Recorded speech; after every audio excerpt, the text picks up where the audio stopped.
मित्रांनो, माझी आजची सकाळ झाली ती संकेत शेठच्या अति महत्वाच्या फोननी. शेठनी मला सकाळी सकाळी काम शेठकडे यायचं आवाहन केलं होतं. मी बी गपा आवरलं आणि पोचलो काम शेठला. तर नमस्कार मंडळी, मी आहे मारी ठाकर. स्वागत करतो आपल्या नवीन व्लॉगमध्ये. मित्रांनो, काम शेठला तर पोचलो खरं, पण इथं आल्यावर बघतो तो काय शेठचा सगळा मित्र परिवार सरकारी कामाला दांडी मारून भटकंती करायच्या मूडमध्ये होता. सोबत छोटा भीममधला डाकू मंगलसिंग बघून तर मला गाडीवर टाकून कुठेतरी यांचा पळून न्यायचा प्लॅन असल्याचा संशय आला. मी बी आपल्या दबक्या पावलांनी त्यांच्या जवळ गेलो आणि काय भानगडी विचारलं तर कळलं ही मंडळी कोंडेश्वरला घेऊन मला जाणार होती. मी बी सुमडीत परिस्थिती मान्य करून त्यांच्या संग जायचा निर्धार केला. पण आधी पोटोबा मग विठोबा म्हणून नाश्त्याचा नियोजनाचा इशारा केला मी बी त्यांना आणि गेलो जवळच्याच आपल्या भाऊच्या उडपीला. दिली डोशाची ऑर्डर. मग विचार केला खायच्या दिशेने हा डाकू मंगलसिंग तरी मुकडा दाखवेन. सगळीजण खातच होती.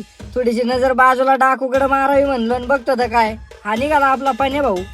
तो पुण्याहून असा आला होता जसा काय दरोडाच टाकून आलाय तिकडे. पण नंतर सत्यता कळलं. मी बी सुटक्याचा निश्वास सोडला आणि निघलो आपल्या मोहीम पुढे गेलो आणि काळ्या मांजरीसारखी ट्रेनच आडवी गेली. दुर्घटना नको म्हणून आम्ही बी स्तब्ध झालो. जाता जाता हिरवीचा आधार पांघरलेल्या डोंगरावर नजार मारून जरा निसर्गाचा आनंद लुटला. मग काढला आपलं वाका यंत्र आणि आपल्या रायडर भावांची व्हिडिओ घेतच होतो. तेवढ्यात आपल्या सौरभ भाऊनी घेतला आमच्या गाडीचा मुका आणि अचानक नितीन भाऊची गाडी पडली बंद आणि मी बी झालो जाग्यावर मंद. जरा बाजूला थांबून कोणी दानशूर मदत करतो का काय हे बघतच होतो. दूर दूर हुडाकलं पण आशाचा किरण काय उगावलाच नाही.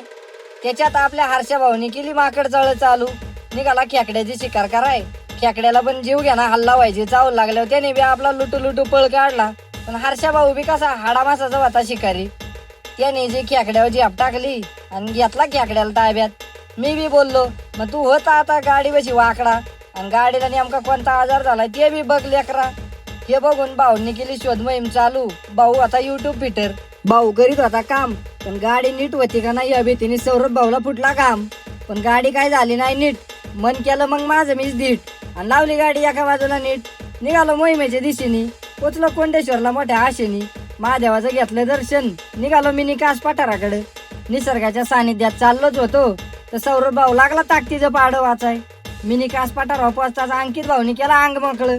जरा इकडच्या तिकडच्या गप्पा मारून मन हलकं केलं आणि निघालो घरच्या दिशेने. घरी जातच होतो तर यांनी घातलं आपलं रेड चिखलात आणि बसलं गुतून. ओमकार भाऊ होता मोठा रायडर. त्याने जे रेड्याच्या मुंडक्यावर पाय दिला टारा रेडा फरफडीत बाहेर काढला. वाटतलं प्रत्येक काट आम्ही बाजूला सारून पोचलो घरी. मंडळी, भेटू पुढच्या ब्लॉग मध्ये. मित्रांनो, तुम्हाला आमचे मिनी ब्लॉग्स आवडत असतील तर आमच्या युट्यूब चॅनलला सबस्क्राईब करा.